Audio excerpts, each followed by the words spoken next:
அனைவருக்கும் வணக்கம். முதல்ல மாண்புமிகு பாரத பிரதமர் அவர்கள் 74 வயது பூர்த்தி செய்து 75இல் காலடி எடுத்து வைக்கிறார். அவருக்கு உங்கள் மூலமாக என்னுடைய மனமார்ந்த பிறந்த தின வாழ்த்துக்களை சமர்ப்பித்துக் கொள்கிறேன். மாண்பு வந்துடும். அது தேர்தலின் பொழுதே முதல் 100 நாட்களுக்கு பல்வேறு திட்டங்களை இந்த அரசு நிறைவேற்றும். ஆகவே நீங்கள் இந்த அரசை பற்றி எடை போட உங்களுக்கு 100 நாட்களுடைய பணிகள் போதுமானதாக இருக்கும் அப்படின்னு ஏற்கனவே மாண்புமிகு பிரதமர் அறிவித்திருந்தார்.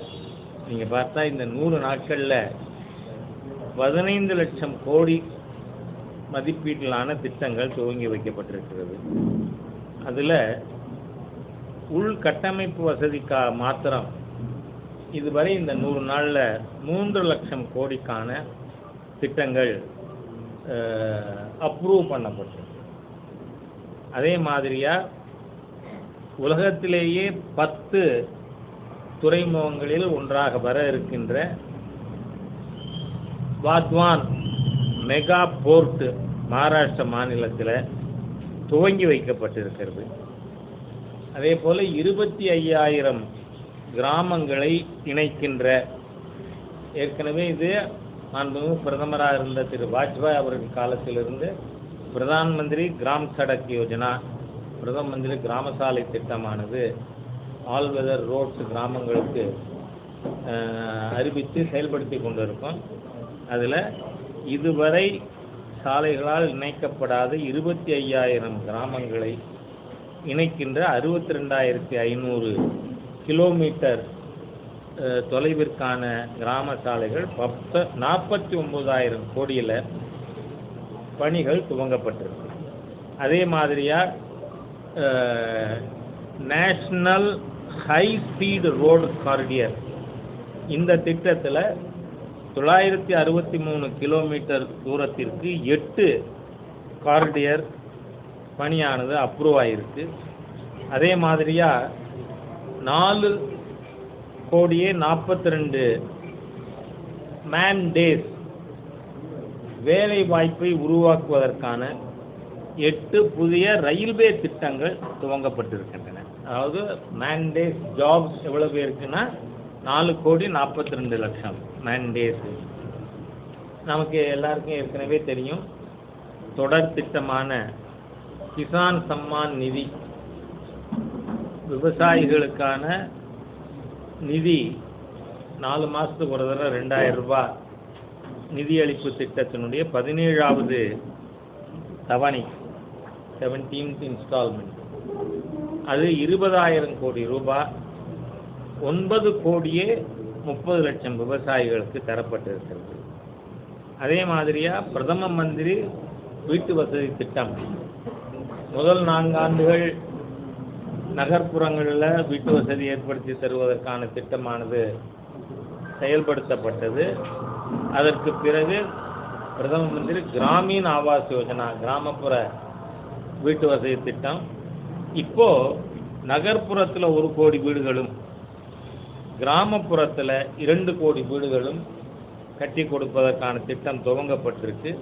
இதுவரை பிரதமர் மோடி அவர்கள் ஆட்சிக்கு வந்த பிறகு 4,27 லட்சம் வீடுகள் ஏற்கனவே கட்டி முடிக்கப்பட்டு ஹேண்ட் ஓவர் ஆகிருக்கு. அதே மாதிரியாக இன்றைக்கி நாம் மிகப்பெரிய அளவில் ஒரு சேலஞ்சாக இருக்கிறது மின் தேவை, வளர்ந்து வருகின்ற மின் தேவையை பூர்த்தி செய்கிறதுக்கு. அதுக்காக 1 கோடி வீடுகளில் சூரியகர், பிரதான் மந்திரி சூரியகர் திட்டம், இந்த திட்டத்தில் ஜூலை ஆகஸ்ட் இந்த 2 மாதத்திற்குள் 2,50,000 வீடுகளுக்கு இணைப்பு ஏற்கனவே கொடுக்கப்பட்டிருக்கிறது. அதே மாதிரி முத்ரா வங்கி கடனுடைய லிமிட்டு 10 லட்சமாக இருந்ததை 20 லட்சமாக உயர்த்தப்பட்டிருக்கு. சிறு குறு தொழில்களுக்கு எம்எஸ்எம்இ கடன் உத்தரவாத திட்டம், அதாவது கேரண்டி பிணை கொடுக்காமல் சிறு குறு தொழில் செய்பவர்கள் கடன் பெறுவதற்கான திட்டமானது கிரெடிட் கேரண்டி ஸ்கீம் அது கொண்டு வரப்பட்டிருக்கு. அதே மாதிரி இளைஞர்களுக்கு 1 கோடி இளைஞர்களுக்கு முதன்மை தொழிற்சாலைகளில், அதாவது பிரைவேட் செக்டாராக இருந்தாலும் அரசு உதவியோடு முதல் மாதம் 6000 ரூபாய் ஸ்டைஃபண்ட், அடுத்த மாதத்திலிருந்து மாதம் 5000 ரூபாய் ஸ்டைஃபண்டு அளித்து அவர்களுக்கு பயிற்சி அளிப்பதற்கான திட்டம் துவங்கப்பட்டிருக்கிறது. வரும் 5 ஆண்டுகளுக்குள், அதாவது இந்த 2024-29 காலகட்டத்திற்குள் 4,10,00,000 இளைஞர்களுக்கு வேலைவாய்ப்பு வழங்குவதற்காக 2,00,000 கோடி ரூபாய் மதிப்பீட்டில் திறன் மேம்பாட்டு திட்டமானது துவங்கி வைக்கப்பட்டிருக்கு. உங்களுக்கு நல்லா தெரியும், ஏற்கனவே இது பல முறை நான் ரெஃபர் பண்ணியிருக்கேன். பொதுவாக குறிப்பாக சொல்லப்போனால் இடதுசாரிகள் அரசாங்க மூலதனம் இல்லைன்னா எப்படி வேலை வாய்ப்பு வரும்? ஆகவே அரசு மூலதனம் இருக்க வேண்டும், அதற்கான வழிவகையை அரசாங்கம் செய்யணும்னு. ஆனால் எங்கள் ஊர் கண்டனூர் சிதம்பரம் அவர்கள் நிதி மந்திரியாக இருந்தார். அப்போ 2013-14 நிதிநிலை அறிக்கையில் 16 லட்சம் கோடிக்கான வால்யூம் ஆஃப் பட்ஜெட், அதில் infrastructure facilities and capital investment 1 லட்சம் கோடி தான். அப்படின்னா எவ்வளவு?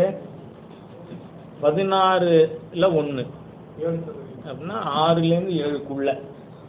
ஆனால் இப்போ நீங்கள் பார்த்தா இந்த நிதியமைச்சருடைய சமர்ப்பிக்கப்பட்ட பட்ஜெட்டை நாம் எல்லாரும் ஊடக நண்பர்களும் நல்லா ஞாபகத்தில் வச்சுக்க முடியும்.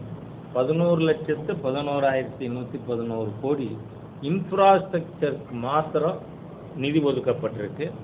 தமிழ்நாட்டில் தூத்துக்குடி போர்ட்டு, இப்போ மாண்புமிகு பிரதமர் அவர்கள் 2 வந்தே பாரத் ரயில்கள் துவங்கி வச்சிருக்கார். அதே மாதிரியாக நிறைய ஃபோன் கால்ஸ் நமக்கு நன்றி சொல்லி வர்றது சீனியர் சிட்டிசன்ஸுக்கு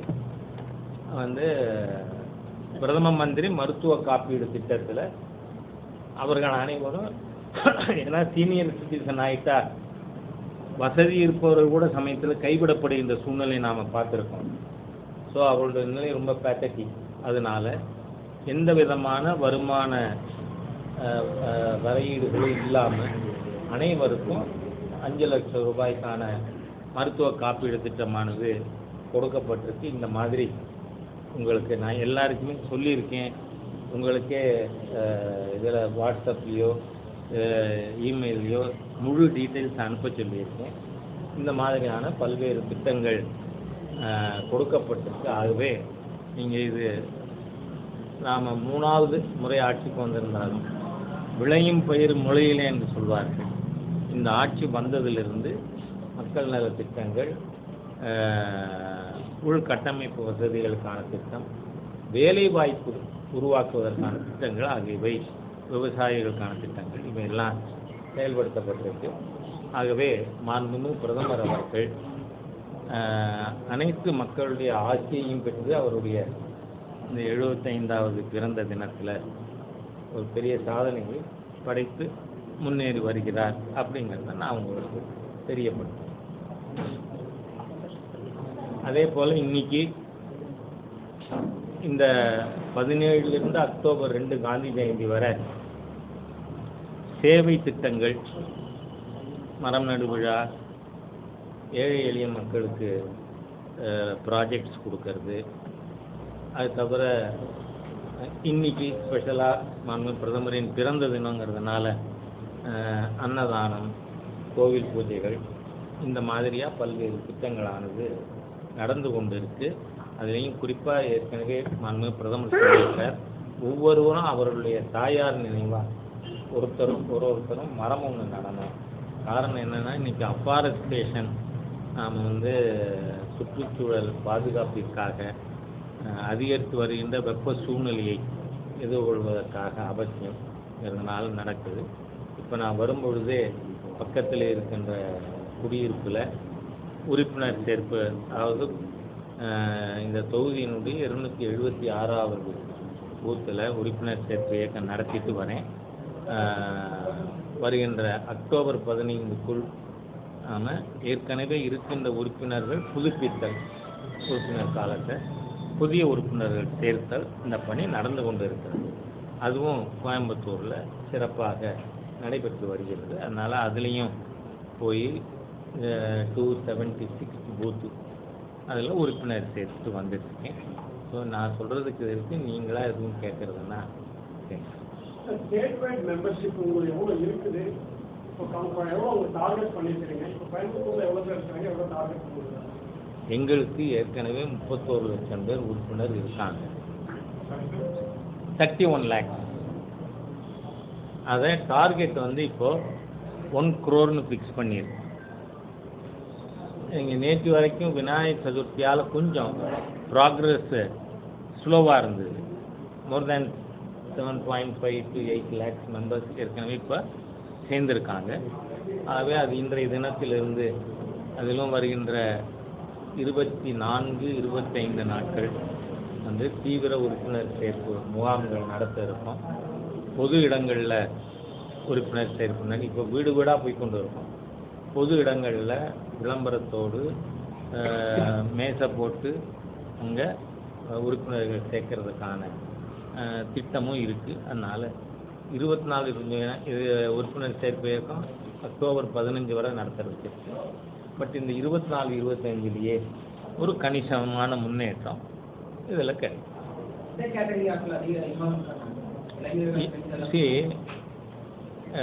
உங்களுக்கு ஆச்சரியமாக இருக்கும், கிராமப்புறங்களில் விவசாயிகள், விவசாய கூலிகள் மத்தியில் மிகப்பெரிய வரவேற்பு இருக்குது.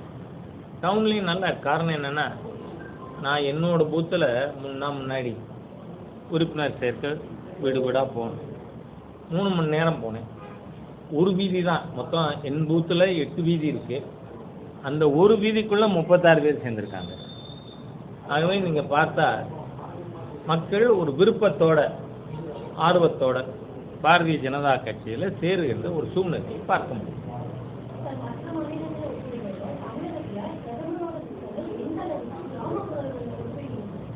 அதான் இப்போ நான் சொன்னதே, கிராமப்புறத்தில் ஏன் நீங்கள் பார்த்தீங்கன்னா கிசான் சம்மான் நிதி கிராமப்புறங்களில் போய் சேர்ந்துருக்கு. அதே போல் கிராமம் நகரம்னே இல்லை, எல்லா ஏழை எளிய மக்களுக்கும் ஒரு நபருக்கு மாதம் 5 கிலோ அரிசி, 1 கிலோ பருப்பு. இது நீங்கள் பார்த்தா அமெரிக்கா, இங்கிலாந்து, இன்னும் ஜெர்மனி, இந்த மாதிரி பல நாடுகளுடைய பாப்புலேஷனை கூட்டினாலே 80 கோடி வராது. ஆனால் நாடு முழுக்க 80 கோடி பேருக்கு இட்ஸ் வெரி பிக் ஒரு ஃப்ளாக்ஷிப் ப்ராஜெக்ட். இந்த திட்டம் மக்களிடையே மிகப்பெரிய வரவேற்பை பெற்று. காரணம், இது 100% சென்டர் ஸ்பான்சர்டு சப்சிடி. இதில் ஸ்டேட் கவர்மெண்ட்டுக்கு எள்ளுமுனை அளவு கூட சம்பந்தம் கிடையாது. இதெல்லாம் மக்களுக்கு புரிய துவங்கி இருக்கிறது, சென்றடைந்திருக்கு.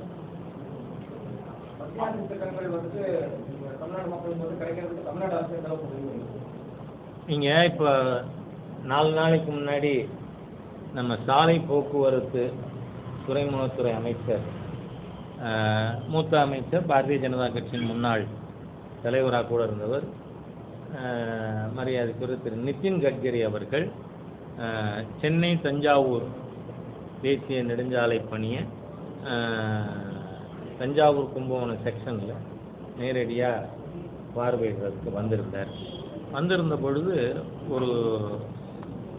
அவர் கொடுத்த செய்தி, அவர் கேட்ட கேள்விக்கும் பதிலாக இருக்கும். தமிழ்நாட்டில் என்ன நிலைமைங்கிறதையும் அது குறிப்பிடக்கூடியதாக இருக்கும். அதாவது மாநில அரசு, மைய அரசு எவ்வளவு கோடி வேணாலும் இந்த திட்டத்திற்காக, தேசிய நெடுஞ்சாலைக்காக நாங்கள் செலவு செய்ய தயாராக இருக்கோம். ஆனால் நிலம் கையகப்படுத்தி கொடுப்பதில் தமிழகத்தில் ரொம்ப டார்டியாக இருக்குது. எங்களுக்கு அது கையகப்படுத்தி கொடுக்கல. அதனால் நாங்கள் நினச்ச வேகத்தில் அதை செய்ய முடியலை. ஆகவே எந்த அளவுக்கு நீங்கள் அதே மாதிரியாக நீங்கள் பார்த்தா இது ரயில்வே மினிஸ்டரும் இதே கருத்து சொல்லியிருக்கார். அதோடு மட்டும் இல்லை, விஸ்வகர்மா தினம் இன்னைக்கு இன்னைக்கு மாண்புமிகு பிரதமர் அவருடைய பிறந்த நாள் மட்டும் இல்லை, விஸ்வகர்மா தினமும் கூட. இந்த விஸ்வகர்மா ஸ்கீமில் 21 தொழில்கள், அதாவது தங்கம் வெள்ளி மர வேலை பார்ப்பவர்கள் மாத்திரமல்ல, அது ஐந்தொழில் விஸ்வகர்மா அப்படின்னு சொல்லுவாங்க. அதுக்கு மட்டும் இல்லை, மேசன், கொத்தனார், சைக்கிள் ரிப்பேர் ஷாப் வச்சிருக்கிறவர், இந்த மாதிரியாக ஒவ்வொருவரும் மொத்தம் 21 தொழில்கள். அதற்கான உபகரணங்கள் கொடுப்பது, அதற்கான நிதி உதவி செய்வது என்பதற்காக இந்த விஸ்வகர்மா திட்டத்தை நாம் சென்ட்ரல் கவர்மெண்ட் அறிவித்து பல மாநிலங்களில் செயல்படுத்தி கொண்டு இருக்கிறது. ஆனால் தமிழகத்தில் அரசாங்கம் இன்னும் இதை நோட்டிஃபையே பண்ணலை. நோட்டிஃபை பண்ணாமல் அந்த ஸ்கீமை நடத்த முடியாது. அப்போ விஸ்வகர்மா மக்கள், நான் சொல்கிறது பேஸ்ட் ஆன் ஜாப் தான். இதில் இவங்க இந்த திராவிடியன் மூளை அதை கொண்டு புகுத்தி இதில் ஏதோ ஜாதி இருக்கிற மாதிரி, ரிசர்வேஷன் ஜாதியை வச்சு தானே வச்சுருக்கோம். அதோடு மட்டும் இல்லை, காங்கிரஸோடு சேர்ந்துக்கிட்டு திராவிட முன்னேற்ற கழக அரசும் ஜாதி வாரி கணக்கெடுப்பு எடுக்கணும்னு பேசுகிறாங்க இல்லையா, கோரிக்கை. அது தர்க்க ரீதியாக ஏற்கலை வேற. ஆனால் ஜாதி வாரி கணக்கெடுப்பே நடத்தணுங்கிறவங்க இந்த விஸ்வகர்மா ஸ்கீம் இது ஜாதி வந்துடும், அதனால் நாங்கள் அப்ரூவ் பண்ண மாட்டோம் அப்படின்னு பேசினா, it not the highest order of hypocrisy. அதனால் மாநில அரசு இன்றைக்கி நான் விஸ்வகர்மா தினத்தில் என்னோடய கோரிக்கையாகவே வைக்கிறேன், உடனடியாக இந்த ஸ்கீமை நோட்டிஃபை பண்ணணும். இதனால் பல லட்சக்கணக்கான தொழில் செய்பவர்களுக்கு நிதி உதவியும் கிடைக்கும், உபகரணங்களும் இந்த திட்டத்தில் கொடுக்கப்படுது. அதனால இது மாநில அரசு செய்யணும்.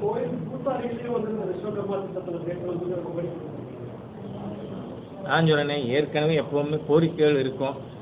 கோரிக்கைன்னு சொல்லிட்டாலே எனக்கு கோயம்புத்தூர் ஞாபகம் வருது. அதனால் அந்த கோரிக்கைகள் எதாக இருந்தாலும் முதல் ஸ்கீம் அப்ரூவ் பண்ணால் தானே, நோட்டிஃபை பண்ணால் தான் நம்ம அதில் யார் சேர்க்கலாம் அப்படிங்கிறத பற்றி சிந்திக்க முடியும். அதனால் மாநில அரசு உடனடியாக இதில் ஸ்கீமை நோட்டிஃபை பண்ணணும். நான் ஒரு விஷயம் எப்போவுமே, I have been an office bearer for over 35 years பிஜேபியில். அதுலேயும் 1993லேருந்து 32 ஆண்டுகளாக நான் ஸ்டேட் ஆஃபீஸ் பேரராகவே இருக்கேன். இந்த கேள்விக்கு நான் இந்த ஆண்டுகளில் பதில் சொன்னது இல்லை. காரணம் என்ன? அலையன்ஸ் பற்றி முடிவு எடுக்கக்கூடிய அதிகாரம் சென்ட்ரல் பார்லிமெண்ட் போர்டுக்கு. நான் அதை என்கரேஜ் பண்ண விரும்புகிறேன். இப்போ இருக்கக்கூடிய எங்கள் கூட்டணியில் இருக்கக்கூடிய பிஎம்கே இருக்குது, தமிழ் மாநில காங்கிரஸ் இருக்குது, திரு டிடிவி தினகரன் அவர்களுடைய அம்மா மக்கள் முன்னேற்ற கழகம் இருக்குது, திரு ஓபிஎஸ் அவர்களுடைய அமைப்பு இருக்குது. இந்த கட்சிகளோடு நாங்கள் பயணித்து கொண்டு இருக்கிறோம். மீதி யாரையாவது சேர்க்கணும் அப்படின்னு சொன்னால் மத்திய தலைமை முடிவு பண்ணணும். அவங்க என்ன முடிவு பண்ணுறாங்களோ அதை செயல்படுத்துகிற இடத்தில் இருக்கிறோம் நான். அதனால் அதுக்கு மேலே நான் இதுக்கு பதில் சொல்ல முடியாது.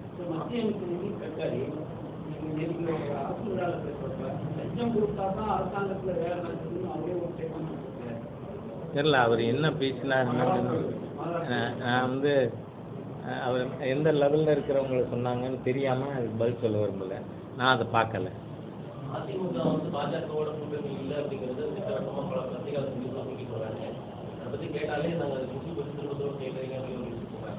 அதனால தான் அங்கேயும் கேட்க வேணாம் இங்கேயும் கேட்க வேணாங்கிறேன் நான்.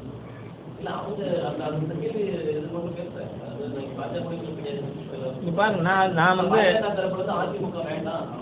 நான் எக்ஸ்பிளிசிட்டாக சொல்லியிருக்கேன். நீங்கள் என்ன வார்த்தை எதிர்பார்க்குறீங்களோ அது என் வாயிலேருந்து வரணும்னு நினைக்கிறது இட் இஸ் அன்ஃபேர். நான் தெளிவாக சொல்லியிருக்கேன், நாங்கள் எங்களோடு இருக்கின்ற இன்னென்ன கட்சிகளோடு பயணித்து கொண்டு இருக்கிறோம். இதில் தான் அம்பிக்குட்டி இருக்கா நான் சொன்னதில் இல்லை. அதனால் I feel I have made myself clear. அப்படியா? ஒருங்கிணைப்பாளருங்கிற முறையில் எனக்கு அது நாலேஜே இல்லை. அதனால தான் கேட்குறேன். தெரியாமல் நடக்காது இல்லையா? அப்படின்னா நடக்கலைன்னு அர்த்தம்.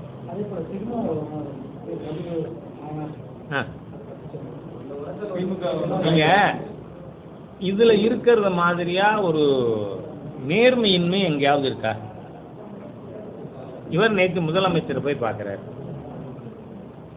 அப்போ உள்ளே கூப்பிட்டாரா, உட்கார வச்சாரா, அதுக்கெல்லாம் நான் போக விரும்பலை. என்ன, அதெல்லாம் உங்கள் டொமைன், உங்கள் ரைட்டுக்கு விட்டுரு. ஆனால் திட்டவட்டமாக சொல்லணுமா வேண்டாமா? Yes, from tomorrow TASMAC shop இருக்காது.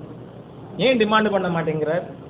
பின்ன அந்த மாநாடே, அக்டோபர் 2 மாநாடே மக்களை ஏமாற்ற, யாரெல்லாம் மது வேண்டான்னு நினைக்கிறாங்க, டாஸ்மாக் மூடன்னு நினைக்கிறாங்களோ அந்த மக்களை ஏமாற்றுகின்ற ஒரு செயல் அது. நேற்றுக்கு போய் பார்த்துருக்கீங்க. உடனே இன்னைக்கு மாநில அரசாங்கம் என்ன சொல்லுது? நாங்கள் 500 கடை மூடியிருக்கோன்னு. 1000 கிளப்பு திறந்துருக்கீங்க. அதில் அரசாங்கம் வந்து பில்டு நான் பில்டு, எனக்கு வந்திருக்க தகவலை நான் அப்படியே உங்கள்கிட்ட பகிர்ந்துக்கிறேன். அப்படியெல்லாம் வியாபாரம் நடக்குது. 1000 கிளப்பு இதுக்காக அதிகமாக திறந்துருக்கீங்க. அது என்ன சிஸ்டம் பாருங்க, அது புது லைசன்ஸ். ஆமாம், அந்த லைசன்ஸில் இவங்க 1000 கொடுத்துருக்காங்க. அதில் வந்து என்னென்னா ஆன் பேப்பர் 150 பேர் தான் கிளப் மெம்பர்ஸ் தான் அதில் இருக்காங்க அப்படின்னு இது குறிப்பு. ஆனால் ஆயிரக்கணக்கான கோடிக்கு வியாபாரம் ஆகுது. அதில் சாதாரண டாஸ்மாக் கடையில் ஆகிற வியாபாரத்தை விட அதிகமாக நடக்குது த்ரூ தட் கிளப்பு. அதனால் இது எல்லா விதத்திலும் மக்களை முழுமையாக ஏமாற்றுகின்ற மோசடி அணுகுமுறை. அதுக்கு ஒரு பேக்கேட் அக்டோபர் 2 கான்ஃபரன்ஸுங்க வலிச்சுன்னு நேற்று கேட்டிருக்கணுமா வேணாமா? அவங்க செய்கிறாங்க, செய்யலை வேற. It's for the state government to decide. ஆனால் திருமாவளவன் அவர்கள் என்ன கேட்டிருக்கணும்? எனக்கு நாளையிலேருந்து நான் அக்டோபர் 2 மாநாடு நடத்துறதுக்குள்ள தமிழ்நாட்டில் இருக்கின்ற டாஸ்மாக் கடைகள் மூடப்பட்டிருக்க வேண்டும். அதை நாங்கள் எதிர்பார்க்குறோம், அது எங்கள் கோரிக்கை சொல்லலாம்ல. சும்மா இருக்கிற மத்திய சர்க்காருக்கு எதிராக பேசுகிறாராம். என்ன அதுக்கு நீங்கள் பார்க்கணுன்னா அப்போ என்ன ஆகும்? முதல்ல இந்த 2 ஐட்டம் ஜிஎஸ்டியில் இல்லை. ஹியூமன் கன்சம்ஷன் ஆல்கஹால், ரெண்டாவது பெட்ரோலியம் ப்ராடக்ட். முதல்ல அது சென்டருக்கு போகணும். நீங்கள் ஏன் அது 2 மாத்திரம் இன்னும் சேர்க்க விட மாட்டேங்கிறீங்க ஜிஎஸ்டியில்? ஜிஎஸ்டியில் சேர்த்து மேக்ஸிமம் மார்ஜினல் ரேட் ஜிஎஸ்டி 28% போட்டாலும் வந்து டிஎன்ஜிஎஸ்டி 14%, சென்ட்ரல் சிஎஸ்டி 14%. ஸோ உங்களுக்கு பெட்ரோலியம் ப்ராடக்ட்டுக்கு 55%, 60% எல்லாம் ஸ்டேட் எக்ஸைஸ் இருக்குது. அதனால் நீங்கள் கொடுக்குமா? அதே மாதிரி தான் ஹியூமன் கன்சம்ஷன் ஆல்கஹால். அதனால் அதெல்லாம் மாற்ற வேண்டி வரும். இப்போ உங்களுக்கு புரியறதுக்காக சொல்கிறேன். நதிநீர் இணைப்பு, என்ன நதிநீர் இணைப்புன்னா இப்போ மகாநதி கோதாவரி நதிநீர் தமிழ்நாட்டில் இணைக்கணும், காவிரி தென்பெண்ணை அதுலன்னு சொன்னால் நம்ம ஆந்திராலையும் அனுமதி கேட்கணும். அது வர்ற பாதையில் தெலுங்கானா இருந்தால் அதுக்கிட்டையும் அனுமதி கேட்கணும், தமிழ்நாடும் கேட்கணும். ஆனால் இதுவே நதிநீர் இன்னைக்கு ஸ்டேட் சப்ஜெக்ட், கன்கரண்ட் லிஸ்ட்டில் இருந்தால் கேட்க வேண்டாம். திட்டத்தை ப்ரிப்பேர் பண்ணி டீட்டெயில்டு ப்ராஜெக்ட் ரிப்போர்ட்டை நாம் மாநிலங்களுக்கு கொடுக்கணும். அதனால் பல விஷயங்கள் இருக்குது. இவர் வேணும்னே போகாத ஊருக்கு வழி தர்றதுக்காக அந்த அரசியல் சட்ட பிரிவு 47 எல்லாம் பல தரம் பேசிட்டோம். அதனால் அது பேசுகிறாங்க. தமிழக வெற்றி கழகத்தின் தலைவர் விஜய் வந்து முதல்ல வந்து பிரதமருக்கு வந்து பிறந்தநாள் வாழ்த்து சொல்லியிருந்தாரு. அதுலேருந்து 1 மணி நேரம் கழிச்சு தந்தை பெரியாருக்கு வந்து வாழ்த்து சொல்லி ஒரு பத்திரிகை வெளியிட்டாரு. தூண்டி பல்லு தேய்க்காமல் சொன்னார், பல்லு தேய்ச்சதுக்கப்புறம் சொன்னார், அதெல்லாம் பேச போகிறோமா? எப்படி பார்க்குறீங்க? ஒன்றும் பார்க்கறதுக்கு இல்லை. இப்போ ஒரு விஷயம் விநாயகர் சதுர்த்திக்கு வாழ்த்தே சொல்லலை. ஸோ நம்ம கருத்தை சொன்னோம். பார்த்தாலும் எந்த ஒன்றே சொன்னாரா, மூஞ்சியெல்லாம் கழுவி அதுக்கப்புறம் ஃப்ரெஷ்ஷாகி சொன்னாரா, இதெல்லாம் என்ன கேள்வி?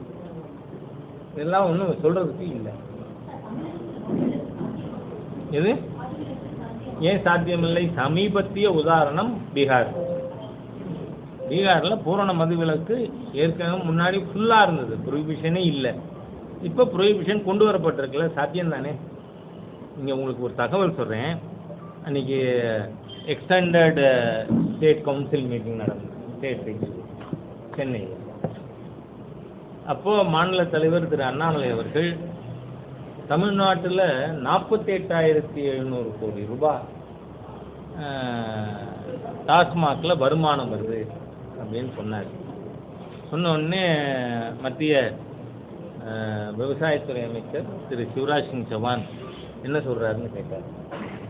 48,700 கோடி டாஸ்மாக் ரெவன்யூ வருது. 48,700 கோடியா? he was shocked, taken aback. காரணம் என்ன, மத்திய பிரதேசத்தில் அங்கேயும் மது இருக்கு, ஆனால் அங்கே எவ்வளவு வருமானம்? 13,000 கோடி தான். அதாவது இதுக்கு ஒரு பெரிய டிரைவே நடத்துவாங்க போல இருக்கு டாஸ்மாகில், விற்பனை ஊக்குவிக்கு இயக்கம். அது பண்ணலைன்னா அது கலெக்டருக்கு அட்லீஸ்ட் கான்ஃபிடென்ஷியல் ரிப்போர்ட்டை மோசமாக இருக்குவோம் அப்படின்னு பயப்பட்டு இதை ப்ரொமோட் பண்ணுறாங்க. What sort of a government year what? இன்னைக்கு திராவிட முன்னேற்ற கழகத்தில் அது சாதிக்கு பேர் என்ன, ஜாஃபர் சாதிக், ஒரு ஆயிரக்கணக்கான கோடி கெட்டமின் கடத்தணும்னா அதுக்கு ஒருத்தர். அதே மாதிரி இப்ராஹிம் ராமநாதபுரத்தில் ஒரு அணியினுடைய மாவட்ட செயலாளர் 70 கோடி. அப்புறம் புதுக்கோட்டை மாவட்ட விவசாய அணி செயலாளர் 2 கோடி சுந்தரபாண்டியன். இந்த மாதிரி திராவிட முன்னேற்ற கழகத்தில் என்ன போதை அணி அப்படின்னே ஒன்று உருவாக்கலாம். அந்த அளவுக்கு போதை ஏறி போயிருக்கு. அதனால் இதோட கூட இன்னும் ஒரே ஒரு விஷயம் உங்களுக்கு சொல்லிடுறேன். இன்னைக்கு காங்கிரஸில் என்னவோ ஆர்ப்பாட்டம் போராட்டம் ஏதோ நடத்துகிறாங்க. எதுக்காக? இல்லை இல்லை, ஹெச் ராஜா ஏதோ தப்பாக பேசிட்டான். அது நேற்று முடிஞ்சு போச்சு பன்னுக்கு. ஏன்னா இதில் பார்த்தீங்கன்னா பன்னுக்கு ஜிஎஸ்டி கிடையாது, பட்டருக்கும் 5% தான், ஜிலேபிக்கும் 5% தான், மிச்சம் இருக்க மாத்திரம் 12ங்கிறாங்க. என்ன கார வகைகள் எல்லாத்துக்கும் ஒரே ரேட். என்ன இது பேக்கரி ஐட்டம் ஸ்வீட் எல்லாத்துக்கும் ஒரே ரேட் தான். இதில் அம்மா 5%ம்மா. எங்கிட்ட கூட பில் இருக்கு. நீங்க அதாவது ராகுல் காந்தி அமெரிக்காவில் போய் செய்து கொண்டிருக்கின்ற ஒரே பணி எல்லா இந்திய விரோத சக்திகளையும் ஒருங்கிணைப்பது. ஏன்னா Elon Omar American senate member, அந்த அமெரிக்கன் செனட் மெம்பர் பாகிஸ்தானுடைய ஸ்பான்சர்ஷிப்பில் பாகிஸ்தானுக்கு வந்து இந்தியாவுக்கு எதிராக விஷம் கக்கினார். அது மட்டும் இல்லை, அமெரிக்கன் செனட்டிலேயே இந்தியாவுக்கு விரோதமாக பேசியிருக்கார். அதனால இன்னைக்கு ரிப்பப்ளிக்கன் பார்ட்டியினுடைய பிரசிடென்ஷியல் கேண்டிடேட் முன்னாள் ஜனாதிபதி திரு ட்ரம்ப் அவர்கள் இந்த அம்மாவை சோமாலியாவுக்கு அனுப்பிச்சுடுறது நல்லது. காரணம் இப்போ வந்து கமலா ஹாரிஸ் அவர்கள் இந்தியன் ஆரிஜின், அந்த மாதிரி இலா ஒமர் சோமாலியன் ஆரிஜின். அவங்க அமெரிக்காவுக்கும் விசுவாசமாக இல்லை, செனட்லேயும் அமெரிக்கா பற்றியும் மோசமாக பேசுகிறாங்க. அதனால் it is better to send her back to சோமாலியான்னு பேசுகிற அளவுக்கு இந்தியாவுக்கு விரோதமாக நடந்து கொண்டிருக்கின்ற ஒரு செனட்டர். அதே மாதிரி நீங்கள் பார்த்தீங்கன்னா பங்களாதேஷை சார்ந்த முஷ்கில் ஃபசல் அன்சாரி, இவர் தான் அங்கு வங்கதேசத்தில் இருக்கின்ற இந்துக்களுக்கு எதிரான வன்முறைக்கு பிரதானமாக இருக்கின்ற ஜிஹாதி. இவரோட ராகுல் காந்தி வாஸ் ஹாப்னாபிங் வித் ஹிம். இங்கே பார்த்தீங்கன்னா இந்த இலா உமரோட ஃபோட்டோ எடுத்துக்குவோம், பேசுவோம், அளவுலாகுவோம். அதே மாதிரியா முஷ்கில் ஃபசல் அன்சாரி. இது மட்டும் இல்லை, அவங்க அவரோட கூட போயிருக்கிற டீமோட மைண்ட் செட் அண்ட் பிஹேவியர் ஒரு வன்முறை கூட்டமாக இருக்குமா? நீங்கள் பார்த்தீங்கன்னா இது எதுவுமே என் கருத்து இல்லை.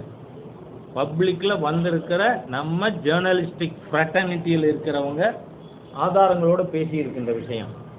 இந்தியா டுடேனுடைய நிருபர் ரோஹித் சர்மா அவர் நம்ம அங்கிள் சாம்கிட்ட, யார், சாம் பிட்ரோடா, அவர்கிட்ட கேள்வி கேட்குறார். அவர் வந்திருக்கிறது ராகுல் வர்றதுக்கு முன்னாடி பூர்வாங்க வேலைக்காக. அப்போ ரோஹித் சர்மா கேட்குறாரு, வங்கதேசத்தில் இந்து கோவில்கள் கொளுத்தப்பட்டிருக்கு, இந்துக்கள் கொல்லப்பட்டு இருக்கிறார்கள், இது பற்றி அமெரிக்கன் லா மேக்கர்ஸ்ட ராகுல் பேசுவாரா? அவ்வளவுதான். அதுக்கு அவரை தாக்கி செல்ல பறித்து அதில் இருக்கிற மெசேஜை டிலீட் பண்ணுற அளவுக்கு ஒரு வன்முறையில் ஈடுபடுமா இவரோட போயிருக்கிற கும்பல். ஆகவே இந்தியாவுக்கு விரோதமாக பேசுவது தான் ராகுலுடைய செயல்பாடாக இருக்கு. Anti Indian stand. இதை சொன்னால் அவர் யார், ஆடிட்டர் பாண்டியன் கொலை வழக்கில் நம்பர் 1 அக்யூஸ்டாக இருந்தவர் கே. செல்வம்னு பேர். செல்வம் இருக்கிறவருக்கு செல்வ பெருந்தொகை வந்துடுச்சுன்னா அவர் செல்வ பெருந்தொகை ஆறாரா? அந்த செல்வ பெருந்தொகை எனக்கு எதிராக ஆர்ப்பாட்டம் நடத்தினேன். நேற்றுக்கு நேஷனல் மீடியா இஸ் ராகுல், அவங்க கேப்ஷன் இன்னும் இல்லை, இஸ் ராகுல் காந்தி ஆன்டி இந்தியன். இதே வார்த்தையில் நேற்று இது நடந்திருக்கு, விவாதம். ஆகவே ராகுலுடைய செயல்பாடு இந்த தேசத்திற்கு விரோதமாக இருக்கிறது. இதை சொன்னதுக்காக தமிழ்நாடு பூரா மாவட்ட அளவில் காங்கிரஸ் கட்சியில், அதுவும் இப்போ இருக்கிற இன்னைக்கு காலையில் நான் வந்து பை காட் சொல்கிறேன், 2 காங்கிரஸ் மாவட்ட தலைவர்கள் அண்ணே கூப்பிடுறாங்கன்னு போகிறேன், தப்பாக நினைக்காதீங்க, நீங்கள் ஒன்றும் தப்பாக பேசலைங்கிறாங்க. என்ன காரணம் என்ன? இவர் 5 கட்சி அமாவாசைங்கிறது இவருக்கு பொருந்தும். முதல் புதிய பாரதம், அப்புறம் புதிய தமிழகம், அதுக்கப்புறம் விடுதலை சிறுத்தைகள், அதுக்கப்புறம் பகுஜன் சமாஜ், எல்லாத்திலும் போயிட்டு இப்போ லாஸ்ட் ரெஃப்யூஜ் காங்கிரஸுக்கு மாநில தலைவர். அதனால் அந்த மாதிரி இருக்கக்கூடிய நபர் 100% இந்த நாட்டை பற்றி எந்த சிந்தனையும் இல்லாமல் பேசுகிறாங்க.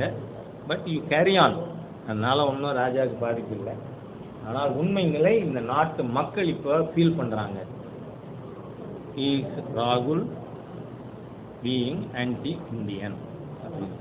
அதனால் உண்மையை பேசுகிறதுக்காக யாராவது கோச்சிருந்தாங்கன்னா ஐம் லிஸ்ட். தேங்க்யூ.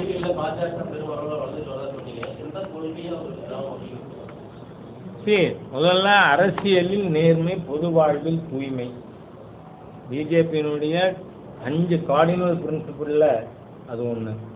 அது மக்களை, காரணம் என்ன, இன்னைக்கு இந்த தோசை திருப்புற சட்டம் இருக்குல்ல, அதால் இந்த அரசாங்கம் போட்ட ரோடை பேக்க முடியுது, என் வீட்டு வாசலில் இருக்குது. அந்த மாதிரியா வளர்ச்சிக்கு மிகப்பெரிய தடை ஊழல். அது இல்லாத ஆட்சி. ஏன்னா இந்த 10 ஆண்டுகளில் சென்ட்ரல் மினிஸ்ட்ரியில் ஒரு மினிஸ்டரை பற்றி கூட இல்லை. ஆனால் 12 லட்சம் கோடிக்கு விளையாட்டுனா விளையாட்டில் ஊழல், 2Gனா 2Gயில் ஊழல், நீர்மூழ்கி கப்பல்னா நீர்மூழ்கி கப்பல் ஊழல், இந்த மாதிரியா இருந்த ஒரு சூழ்நிலை மாறி இருக்கு. அதனால மக்கள் பாரதிய ஜனதா கட்சியை விரும்புகிறாங்க. மாண்புமிகு பிரதமர் மோடி அவர்களுடைய செயல்பாடு அவர்களுக்கு பிடிச்சிருக்கு.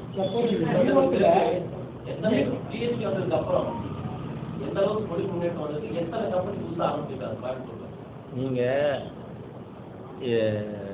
இபிஎஸ் வந்து ப்ராவிடென்ட் ஃபண்ட் இதில் ரிஜிஸ்டர் பண்ணியிருக்க கம்பெனிக்கு பல மடங்கு கூடியிருக்கு. ஒன்று முதல் இந்த ஜிஎஸ்டினா என்ன, தயவு செய்து நண்பர் எனக்கு சொல்லிட்டீங்கன்னா நான் நன்றி உள்ளவனாக இருப்பேன். ஜிஎஸ்டி என்ன?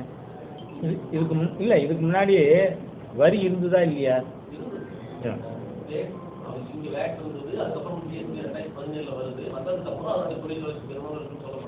என்ன ஜிஎஸ்டிங்கிறது? நான் என்ன சொல்கிறேன், பல பொருட்களுடைய விலை குறைஞ்சிருக்கு. நீங்கள் நம்ம கன்ஃபெக்ஷனரிஸ், ஃபுட் ஐட்டம் இது எடுத்துக்கிட்டாலே முன்னாடி 12% சென்ட்ரல் எக்ஸைஸ் இருந்தது. அதுக்கப்புறம் அடுத்த ஸ்டேட்லேருந்து இங்கே வரும்னு சொன்னால் 2% சிஎஸ்டி இருந்தது. அது தவிர வேட் மதிப்பு கூட்டு வரி 5%, 17லிருந்து 19% வரை இருந்தது. இப்போ 5ம் இருக்குது 12ம் இருக்குது. ஆகவே எந்த தொழிலுக்கும் எந்த பொருளுக்கும் இந்த ஜிஎஸ்டி கவுன்சிலுக்கே மினிமம் அவர்களுக்கு கொடுக்கப்பட்ட பணி என்னன்னா, it is income neutral scheme. ஜிஎஸ்டியால் ஒரு பைசா கூட எக்ஸ்ட்ரா ரெவன்யூ வரக்கூடாது.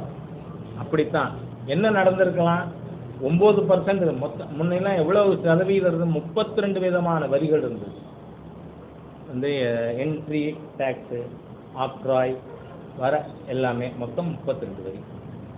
அதில் ஒரு ப்ராடக்ட்டுக்கு 9% இருந்ததை ஜிஎஸ்டியில் 4 ஸ்லாப் தான், 5, 12, 18, 28. இதுக்குள்ளே அதை அக்காமடேட் பண்ணணும். அதனால் 9 இருந்ததை ஒன்று 5 ஆக்கியிருக்கலாம், இல்லை 12 ஆக்கியிருக்கலாம் அதிகபட்சம். அதனால் இந்த ஜிஎஸ்டியால் வரி விகிதத்தில் எந்த பாதிப்பும் எவருக்கும், அது வந்து ட்ரேடராக இருந்தாலும் சரி மேனுஃபேக்சராக இருந்தாலும் சரி இல்லை. ஆனால் வேணும்னே மத்திய அரசாங்கத்தினுடைய திட்டங்கிறதுனாலேயே, பிஜேபி கவர்மெண்ட்ங்கிறதுனால பொய்யான நேரேட்டிவ், ஒரு இருங்க சொல்லிடுறேன் ஒரு நிமிஷம், ஒரு முட்டாள்தனமான நேரேட்டிவ் என்ன தெரியுமா? அப்பத்தாக்கு வரி, அம்பானிக்கு வரி இல்லை. இதை விட மோஸ்ட் இடியாட்டிக் ஆர்குமெண்ட் இருக்க முடியுமா?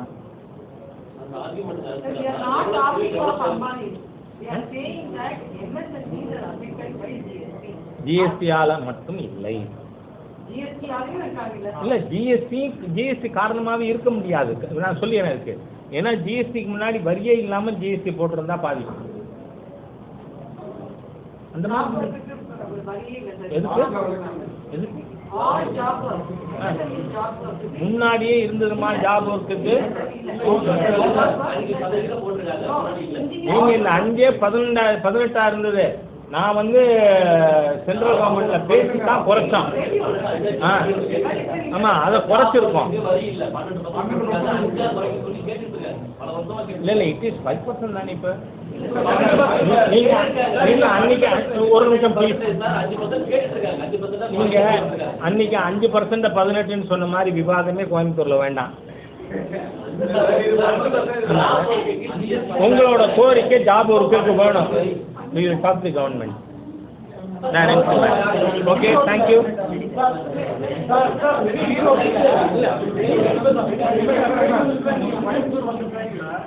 எரர் மாடல்ஸ் ஆக்டிவிட்டி அதிகமாக இருக்குதுன்ற மாதிரி சொல்லியிருக்கீங்க. இப்போ கம்மியாகிடுதா இல்லை வந்து ஸ்டேபிள் ஆகிடுதா ஜாஸ்தியாக? எப்போ சொல்லியிருக்கீங்க? என்ன சொல்லுங்க? ஏதாச்சும் பேச்சில் சொல்லியிருக்கீங்க. கோயம்புத்தூர் தீவிரவாத இது அதிகமாகிட்டு வருது. எப்போ சொல்லியிருக்கீங்க? சிலிண்டர் குண்டு நடந்தது உண்மைதானே? என்ன சொல்ல முடியாது சார். ஏன்னா கண்டுபிடிக்கிறத பொறுத்தானே சொல்கிறோம். இன்னைக்கு ஒரு விஷயம் என்னால் தெளிவாக சொல்ல முடியும். எந்த டெரர் லிங்க்ஸ் இருக்கிற விஷயத்திலும் மாநில காவல்துறையோ மாநில அரசாங்கமோ நடவடிக்கை எடுக்கவே இல்லை. ஏன்னா இது எல்லாமே யார் கைது பண்ணியிருக்காங்க? என்ஐஏ. நம்ம கோயம்புத்தூரில் சசிகுமார் மர்டரில் கூட உண்மையான குற்றவாளியை கைது பண்ணது நாட் ஸ்டேட் போலீஸ், என்ஐஏ. அதனால் தமிழக அரசு தீவிரவாத விஷயத்தில் கண்மூடி கொண்டு இருக்கிறது அப்படிங்கிறத மட்டும் நான் சொல்ல விரும்புகிறேன். தேங்க்யூ. போருங்க.